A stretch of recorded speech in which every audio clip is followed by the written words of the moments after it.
Former Alabama Governor John Patterson, a staunch segregationist who later expressed remorse for his efforts to oppose civil rights, has died at age 99. Patterson died on Friday night at home, surrounded by family and friends. His daughter, Barbara Patterson Scholl, told WSFA-TV, "I am sending my prayers to the family and loved ones of former Governor John Patterson as they mourn his passing," Alabama Governor Ivey said Saturday in a statement. Patterson served one term as governor, 1959 to 1963, and also served as Alabama's Attorney General, 1955 to 1959. As Attorney General, he led a cleanup of vice-ridden Phenix City, where his father, Albert Patterson, the Democratic nominee for Attorney General, was murdered in 1954. In both offices, John Patterson was the state's leading defender of segregation, particularly in the public schools. In that way, he is widely regarded as the politician who paved the way for the segregation policies of George Wallace, who followed Patterson as governor. In later years, Patterson would say that political expediency was behind his anti-integration stance, especially when running for governor in 1958 against a field of opponents that included Wallace. He was the only gubernatorial candidate to ever defeat Wallace in Alabama.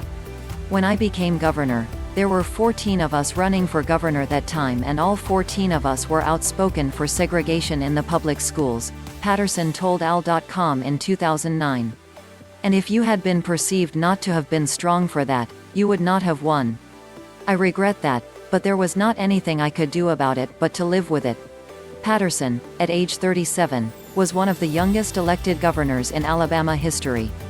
He campaigned with support from the Ku Klux Klan, combining segregationist rhetoric with a stance that advocated for states' rights and a strong pushback to federal interference.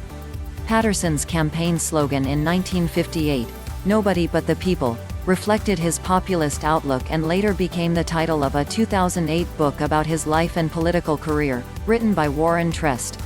When the biography was published, Trest told AL.com he regarded Patterson as the head of a very strong, honest, progressive government that included improvements in education, old age benefits, law enforcement and large-scale road construction. For those achievements, Trest said, he thought history would judge Patterson kindly. Patterson was born on September 27, 1921, in Goldville, a small town in Tallapoosa County. His parents, Albert and Agnes Patterson, were schoolteachers. His father later earned a law degree, set up an office in Phenix City and became involved in local and state politics. Albert Patterson would be a highly influential figure in his son's life, prompting his decision to practice law and enter public service. John Patterson served in the U.S. Army in the late 1930s and early 1940s.